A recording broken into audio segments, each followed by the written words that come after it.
Nama saya Hans P. Simanjuntak, nomor mahasiswa 05024051, mahasiswa Tandra Abeng University, jurusan arsitektur. Saya akan mempresentasikan tugas desain studio 2 yang terkait dengan kindergarten child-friendly arsitektur. Oke, child-friendly arsitektur, kita mulai ya, where design meets childhood's magic. Ya, mendesain bukan hanya untuk mata, tapi untuk masa depan. Karena ini terkait dengan masa depan anak-anak dan terkait dengan pendidikan. Arsitektur ramah anak. Ketika ruang menjadi guru ketiga setelah orang tua dan pengajar.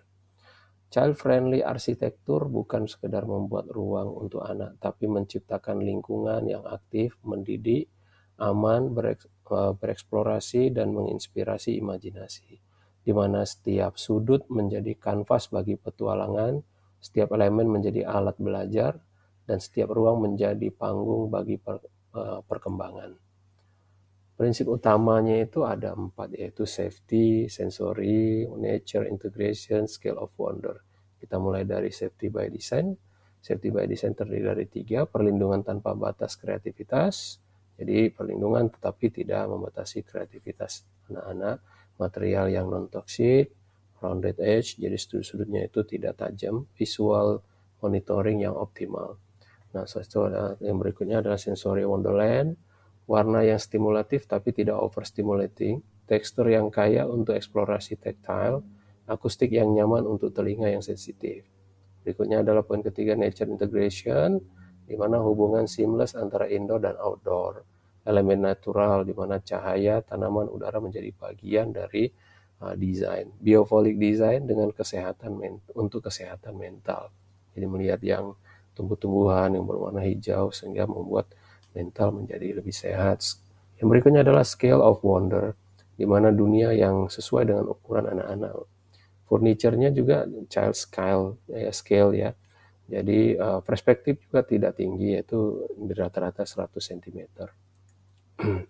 Now, let's explore how this principle come alive in 3 extraordinary kindergarten around the world. Jadi ada 3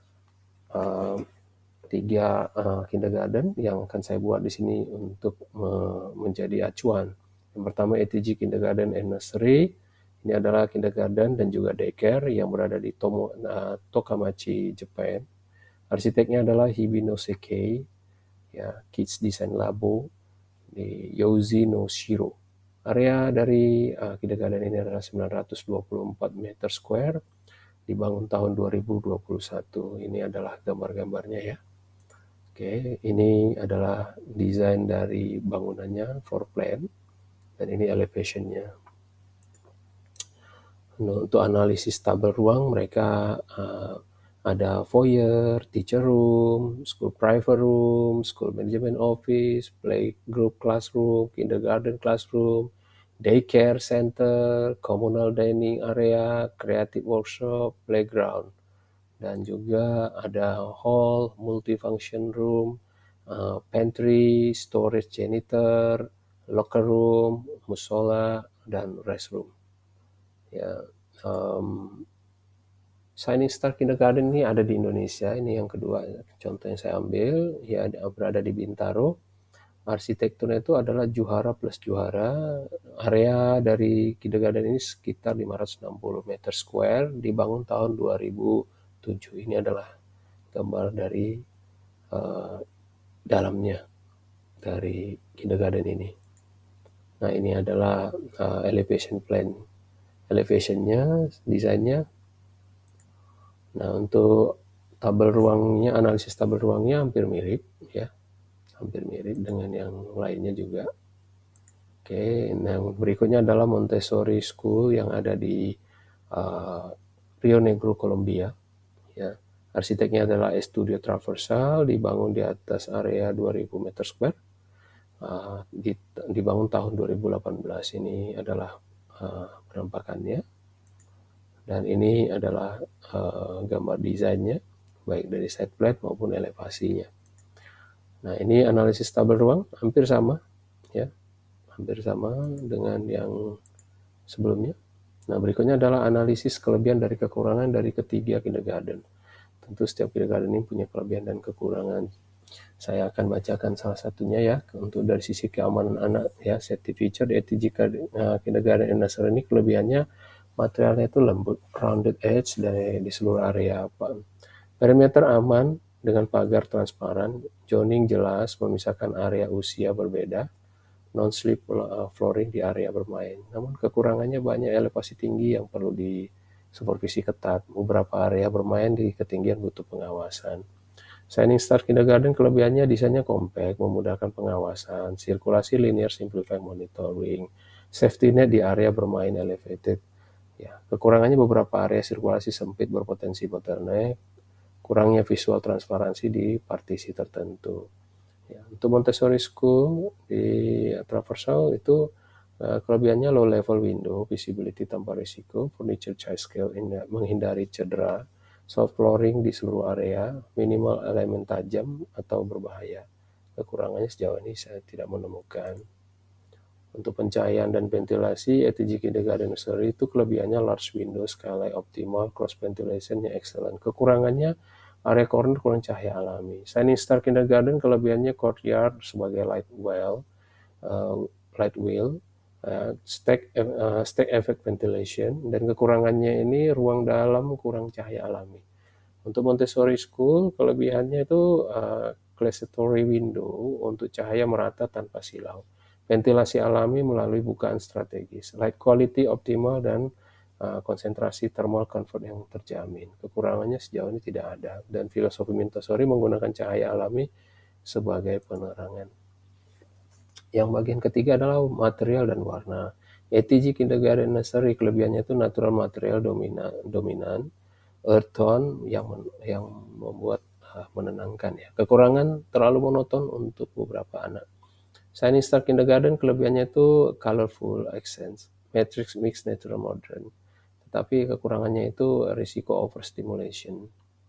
Montessori School Studio Traversal ini kelebihannya material natural, kayu, linen, dan sensory experience untuk sensory experience ya.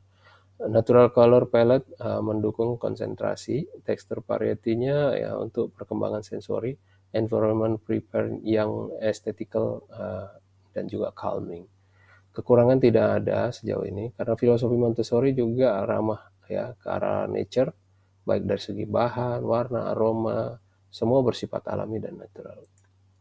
Untuk fleksibilitas ruang, ETG ini kelebihannya movable partition, multifunctional furniture, kekurangannya kurang akustik privacy. Shining Star Kindergarten kelebihannya fixed zone dengan identitas jelas, kekurangannya kekakuan dalam perubahan layout. Untuk Montessori School Traversal, kelebihannya itu true Montessori prepare environment, workstation is easily reconfigurable, zoning berdasarkan aktivitas bukan berdasarkan usia, furniture lightweight and movable oleh anak. Sejauh ini untuk kekurangannya tidak ditemukan. Filosofi Montessori adalah freedom within limit, artinya memberikan kebebasan kepada anak untuk bergerak, memilih pekerjaan dan aktivitasnya yang disupervisi oleh guru. Nah, untuk koneksi dengan alam, ETG Kindergarten ini kelebihannya indoor-outdoor flow excellent sekali. Landscape-nya terintegrated dengan baik. Kekurangan maintenance-nya itu cukup tinggi, weather dependency, di mana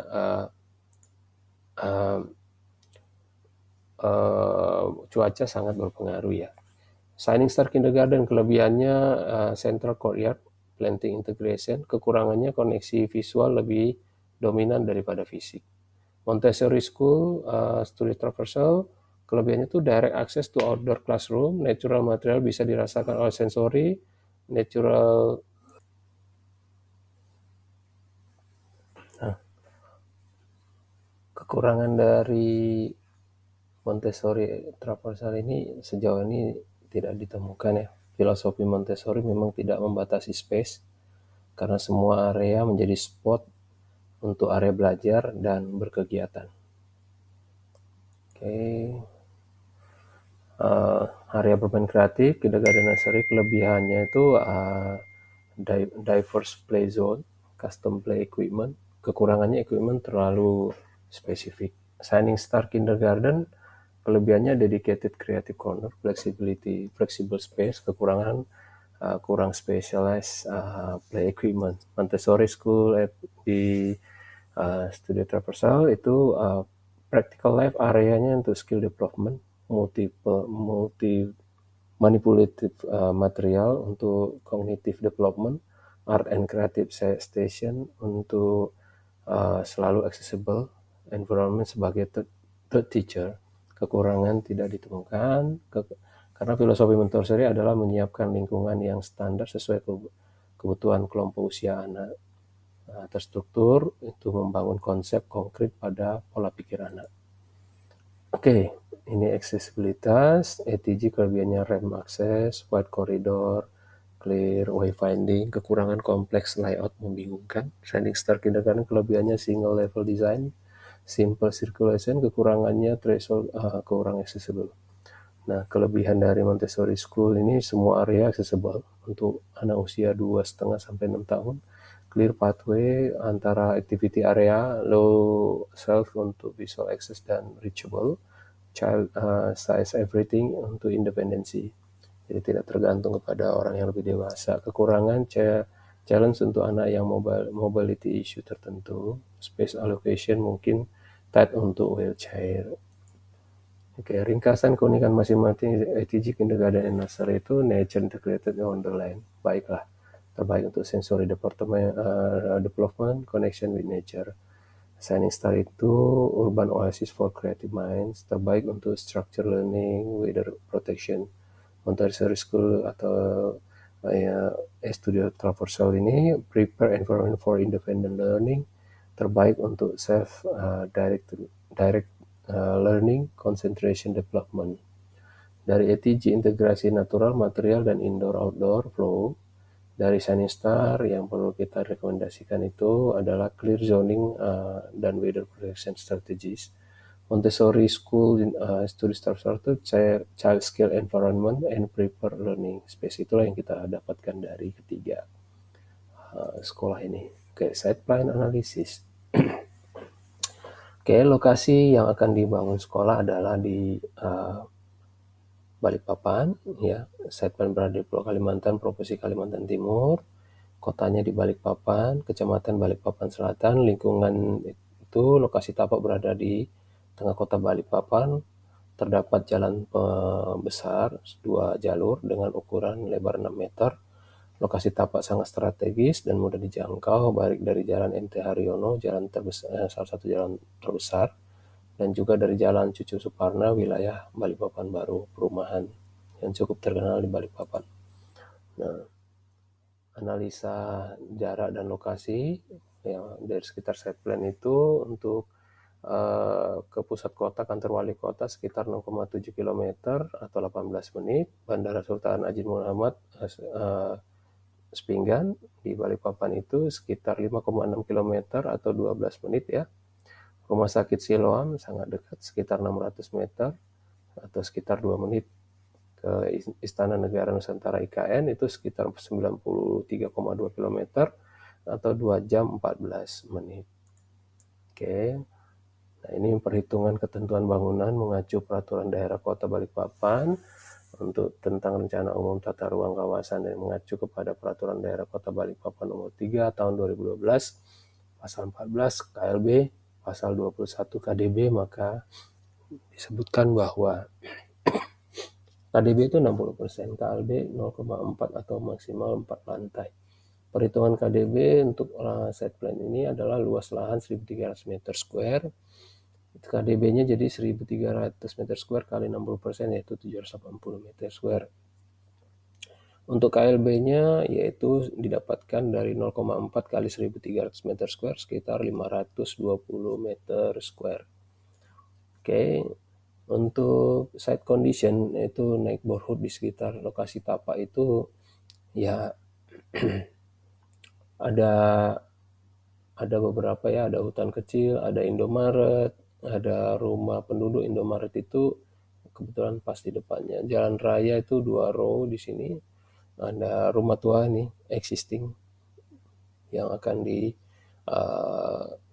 ya, di replace dengan bangunan yang baru. Oke. Nah, ini total luas tapak sekitar 1.300 meter square. Bentuk area tapak adalah bentuk area tapak adalah lebar 10 meter pada area depan. Jalan masuk ini 10 meter, tapi ke dalamnya dia melebar ya. Ya. Oke, site condition.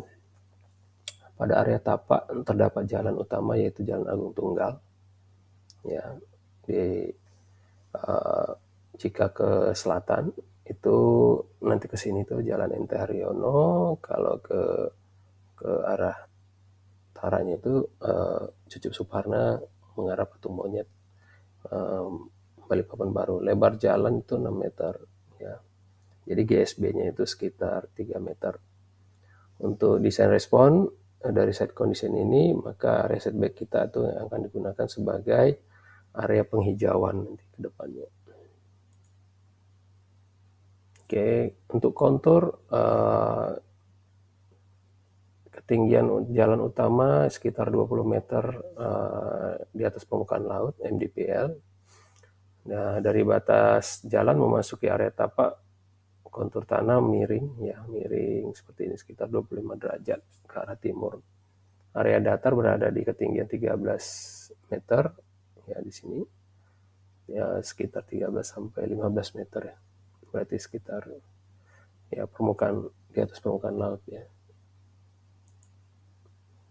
Nah, ini konturnya untuk merespon dari site condition pada halaman sebelumnya, maka akan dirancang 3 pembagian area sebagai berikut ya. Ini area sirkulasi, akses masuk keluar area sekolah, ya area sirkulasi. Kedua ini area bangunan sekolah, dan ini yang ketiga adalah playground atau garden. Ini perencanaan awalnya. Nah, ini ada untuk drainase, karena areanya miring, maka kita membuat air hujan ini akan menuju ke arah timur. Nanti kita akan buat drainase selokan. Oke. Jadi nanti akan ada saluran ya di sekeliling ini. Oke. Untuk pohon, banyak pohon yang terdapat di area ini. Di sekitar samping dari lokasi tapak adalah banyak lokasi hutan kecil. Dan sementara di dalam tapak itu banyak sekali pohon-pohonnya. Ada pohon duku, pohon kelapa, pohon durian, dan lain-lainnya. Oke, kita akan mempertahankan beberapa pohon yang kita anggap masih tidak mengganggu dari pembangunan dari gedung sekolah. Oke, ini adalah gambarnya. Ini ada beberapa yang harus kita kondisikan. Yang pertama itu tiang listrik ini, kabelnya mungkin akan diatur lagi ke PLN agar lebih tinggi atau bagaimana untuk dapat lebih safety ya. Ini pagar seng hanya sebagai pembatas saja. Rumah existing di lokasi tapak itu ada di bawah. Ya, desain responnya penambahan lampu jalan di sekitar area tapak yang berguna sebagai penerangan. Nanti kita akan lakukan itu. Pembuatan pagar tanaman di area pinggir jalan yang berguna sebagai pembatas namun terkesan sejuk dan asri. Ya, jenis tanaman itu akan disesuaikan. Pembuatan papan nama sekolah, Balikpapan Montessori School yang menarik dan tentu tidak ditutupi oleh tanaman pagar. Nah, ini adalah sekitar lokasinya. Oke. Nah, ini view-nya ya. View dari A ini plus-plus ya, pemandangan terbaik melihat area timur kota Balikpapan karena ini tinggi, jadi bisa melihat kota Balikpapan. Pemandangan tidak menarik di area B ini ya, karena di sini ada rumah warga. C juga kurang menarik. Kalau D ini pemandangan kurang menarik juga karena menghadap perumahan yang buruk pengelolaannya. Ya, view E di sini pemandangan cukup menarik karena menghadap hutan ya, pohon yang rindang. Demikian juga F. Ya, ini dari site, dari luar kita melihat ke site ini kurang lebih seperti ini. Oke, untuk suara kebisingan di-generate dari jalan ya, tapi jalan ini tidak terlalu ribut menurut kita, tidak terlalu berisik. Tapi nanti kita akan membuat tanaman untuk buffer ya, untuk mengurangi suara. Oke, human cultural area sekitar ini didominasi oleh pemukiman warga golongan ekonomi yang cukup bervariasi dari menengah ke bawah ya. Tepat di seberang tapak perumahan Wana Asri 2 itu yang tadi pengelolaannya kurang baik, yang tidak terawat ya. Nah, untuk action plan-nya membuat hubungan baiklah dengan warga di sekitar tapak agar kegiatan sekolah dapat diterima dengan baik. Dan juga beberapa pekerja diambil dari warga sekitar agar hubungan baik itu menjadi terjalin secara ikatan emosional antara warga dengan sekolah.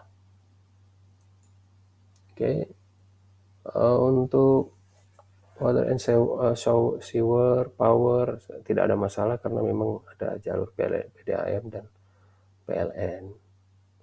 Ya. Untuk suhu rata-rata itu di 25 sampai di 27 ya.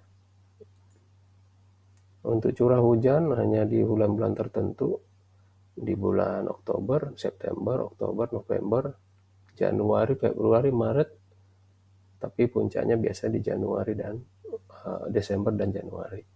Nanti di Maret sudah mulai menurun.